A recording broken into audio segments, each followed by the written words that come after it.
Hi, my name is Vince Tran. I'm from Upper Darby High School. Our project is using onset diameter to predict surface composition of Charon. So our objective is to find what the composition of Charon is, looking at the morphology of craters on Charon. So the first topic would be simple versus complex craters. So what is the difference? So simple craters, usually they're defined by a central bowl-shaped crater, while a complex crater would be defined as a crater usually with a central uplift. This is also simple and complex craters of craters, and you can see they have the same scale, but you see that simple craters tend to have a much smaller diameter size than complex craters. This is because there's a much lesser impact velocity on simple craters. The next topic would be onset diameters versus surface gravity. So onset diameter, we defined it as the cutoff between simple and complex craters. So below the onset diameter would be simple craters usually, and above the onset diameter would be usually complex craters. So this would be a graph of onset diameters and surface gravity. It's actually pretty interesting, because you can see there's an inverse relationship between onset diameters and surface gravity. So a point like Earth right here would be 980 centimeters per second squared for surface gravity, and the Moon would have 162 centimeters per second squared surface gravity. Well, the Moon has a much larger onset diameter. So this shows that as you increase in the surface gravity, the onset diameter tends to decrease. This shows the relationship between those two variables.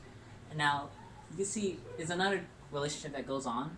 So how about like the Moon and Neptune? One of Neptune's moon, Triton.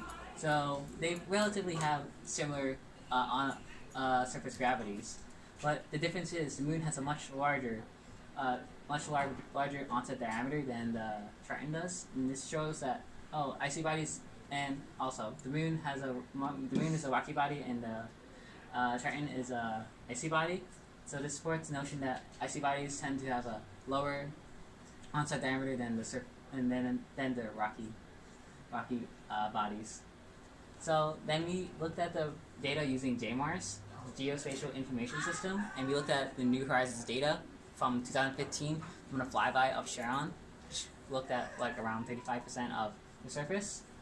And the method we used is we first got a compilation of all the craters from Stuart Robbins, and we used JMARS to look at the craters, as I said before, and we measured the diameter, and we determined if it's simple or complex by the presence of the central uplift.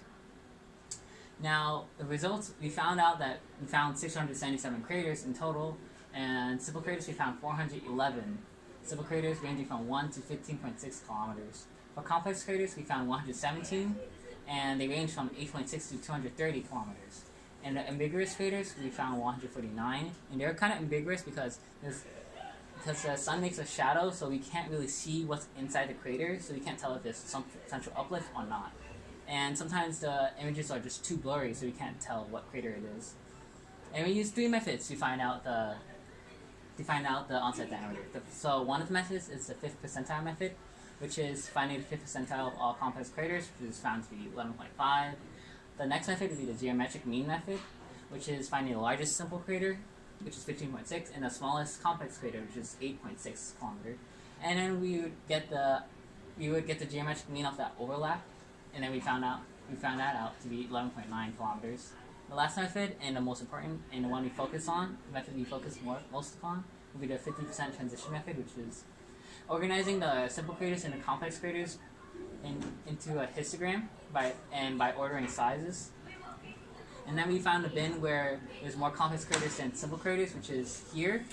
So this bin will be 12.5 kilometers, and that will be our onset diameter. And this would be the same graph as this, so the onset diameter versus the surface gravity. And Charon is found to be relatively around here, so it follows the icy body trend line. So this supports the notion that Charon is an icy body, and this notion is supported by data right now that we know of, because Charon lies in the Kuiper belt. So Kuiper belt bodies are usually icy bodies, and a future study we could do is look at New Horizons future data on the bodies in the Kuiper belt, and we can use our method to determine if it's icy body or a rocky body. Okay, thank you.